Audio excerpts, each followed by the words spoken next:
Assalamualaikum warahmatullahi wabarakatuh. Nama saya Nisha Tiara Maulana, perwakilan dari kelompok 4. Pada kesempatan kali ini, kami dari kelompok 4 akan mempresentasikan materi dengan tema Pancasila dalam konteks pembangunan nasional.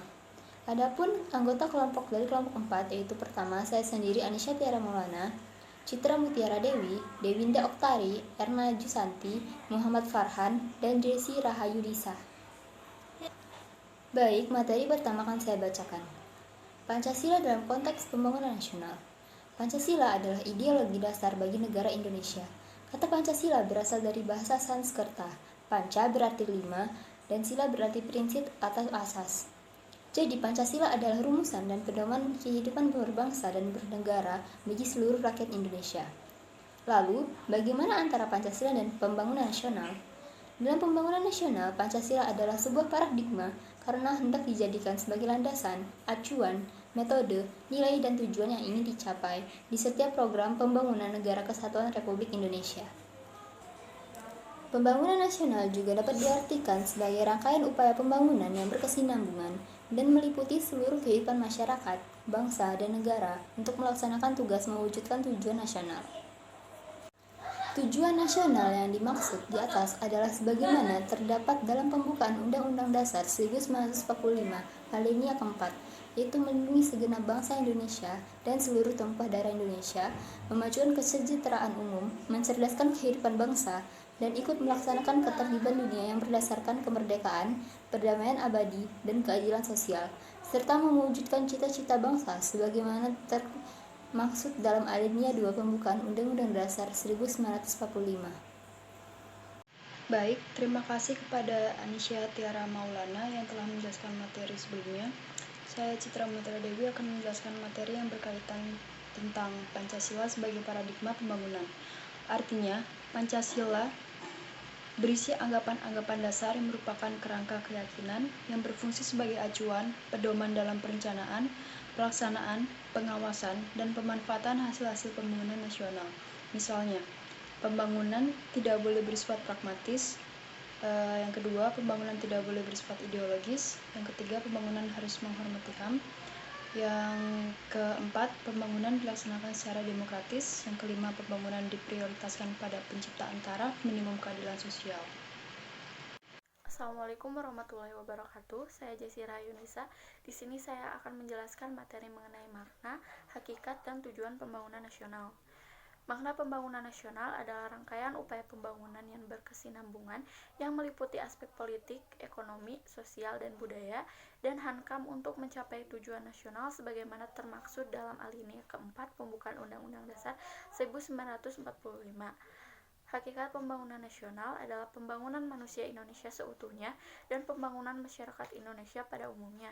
Wujud manusia Indonesia seutuhnya adalah manusia Indonesia yang bertakwa kepada Tuhan Yang Maha Esa, cerdas dan terampil, berbudi luhur, berakhlak mulia, disiplin, sehat jasmani dan rohani, bertanggung jawab, dan mampu membangun diri dalam rangka membangun bangsanya. Tujuan pembangunan nasional untuk mencapai tujuan nasional sebagaimana termaksud dalam alinea keempat pembukaan Undang-Undang Dasar 1945 dalam rangka mencapai masyarakat Indonesia yang adil dan makmur, lahir dan batin berdasarkan Pancasila dan Undang-Undang Dasar 1945 dalam wadah negara Kesatuan Republik Indonesia dan lingkup pergaulan internasional yang merdeka dan berdaulat. Pengertian paradigma. Paradigma adalah pandangan mendasar dari para ilmuwan tentang apa yang menjadi pokok persoalan suatu cabang ilmu pengetahuan. Istilah paradigma makin lama makin berkembang tidak hanya di bidang ilmu pengetahuan, tetapi pada bidang lain seperti bidang politik, hukum, sosial, dan ekonomi. Pancasila sebagai paradigma, artinya nilai-nilai dasar Pancasila secara normatif menjadi dasar, kerangka acuan, dan tolak ukur segenap aspek pembangunan nasional yang dijalankan di Indonesia. Hal ini sesuai dengan kenyataan objektif bahwa Pancasila adalah dasar negara Indonesia, sedangkan negara merupakan organisasi atau persekutuan hidup manusia. Maka tidak berlebihan apabila Pancasila menjadi landasan dan tolak ukur penyelenggaraan bernegara termasuk dalam melaksanakan pembangunan. Nilai-nilai dalam Pancasila itu dikembangkan atas dasar hakikat manusia. Hakikat manusia menurut Pancasila adalah makhluk monopluralis, Kodrat manusia yang monopluralis tersebut mempunyai ciri-ciri antara lain: 1. Susunan kodrat manusia terdiri atas jiwa dan raga. 2. Sifat kodrat manusia sebagai individu sekaligus sosial. 3. Kedudukan kodrat manusia sebagai makhluk pribadi dan makhluk Tuhan. Pembangunan sosial harus mampu mengembangkan harkat dan martabat manusia secara keseluruhan. Oleh karena itu, pembangunan dilaksanakan di berbagai bidang yang mencakup seluruh aspek kehidupan manusia. Pembangunan meliputi bidang politik, ekonomi, sosial budaya, dan pertahanan keamanan. Pancasila sebagai paradigma pembangunan politik. Pancasila sebagai paradigma pengembangan sosial politik diartikan bahwa Pancasila bersifat sosial politik bangsa dalam cita-cita bersama yang ingin diwujudkan dengan menggunakan nilai-nilai dalam Pancasila. Pemahaman untuk implementasinya dapat dilihat secara berurutan terbalik. 1. Penerapan dan pelaksanaan keadilan sosial mencakup keadilan politik, budaya, agama, dan ekonomi dalam kehidupan sehari-hari. 2. Mementingkan kepentingan rakyat atau demokrasi bila mana dalam pengambilan keputusan. 3. Melaksanakan keadilan sosial dan menentukan prioritas kerakyatan berdasarkan konsep mempertahankan persatuan. 4. Dalam pencapaian tujuan keadilan menggunakan pendekatan kemanusiaan yang adil dan beradab. 5. Tidak dapat nilai-nilai keadilan sosial, demokrasi, persatuan, dan kemanusiaan atau keadilan keberadaan tersebut bersumber pada nilai ketuhanan yang Maha Esa. Di era globalisasi informasi seperti sekarang ini, implementasi tersebut perlu direkonstruksi ke dalam perwujudan masyarakat warga yang mencakup masyarakat tradisional atau berbagai asal etnik, agama, dan golongan, masyarakat industrial, dan masyarakat purna industrial. Kenalkan, nama saya Erna Jusanti dengan NIM 205030056 dan di sini saya akan menjelaskan materi mengenai Pancasila sebagai paradigma pembangunan sosial dan budaya.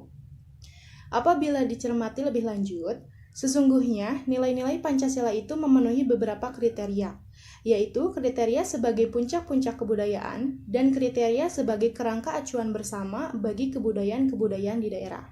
Untuk itu, di sini saya akan menjabarkan beberapa sila-sila dari Pancasila yang menunjukkan kriterianya tersebut. Untuk sila yang pertama, menunjukkan tidak satupun suku bangsa ataupun golongan sosial dan komuniti setempat di Indonesia yang tidak mengenal kepercayaan terhadap Tuhan Yang Maha Esa.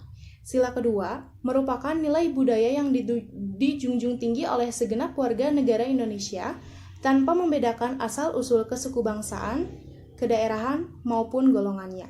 Sila ketiga, mencerminkan nilai budaya yang menjadi kebulatan tekad masyarakat majemuk di Indonesia untuk mempersatukan diri sebagai suatu bangsa yang berdaulat. Sila keempat, merupakan nilai budaya yang luas persebarannya di kalangan masyarakat majemuk Indonesia untuk melakukan kesepakatan melalui musyawarah. Dan sila ini sangat relevan untuk mengendalikan nilai-nilai budaya yang mendahulukan kepentingan perorangan. Dan yang terakhir, sila kelima, nilai-nilai keadilan sosial itu menjadi landasan yang membangkitkan semangat perjuangan bangsa Indonesia dalam memajukan kesejahteraan umum, mencerdaskan kehidupan bangsa, dan ikut melaksanakan ketertiban dunia yang berdasarkan kemerdekaan, perdamaian abadi, dan keadilan sosial. Pancasila sebagai paradigma pembangunan hukum. Sistem pembangunan pertahanan dan keamanan Indonesia disebut Sistem Pertahanan dan Keamanan Rakyat Semesta, yang singkat jadi Sishan Kamrata. Sistem pertahanan yang bersifat semesta melibatkan seluruh warga negara, wilayah, dan sumber daya nasional, dan lainnya. Didasarkan pada kesadaran atas hak dan kewajiban warga negara serta keyakinan pada kekuatan diri sendiri. Sistem ini pada dasarnya sesuai dengan nilai-nilai Pancasila, di mana pemerintahan dan rakyat individu memiliki hak dan kewajiban yang sama dalam masalah pertahanan keamanan telah diterima bangsa Indonesia sebagaimana tertuang dalam UU nomor 3 tahun 2002 tentang pertahanan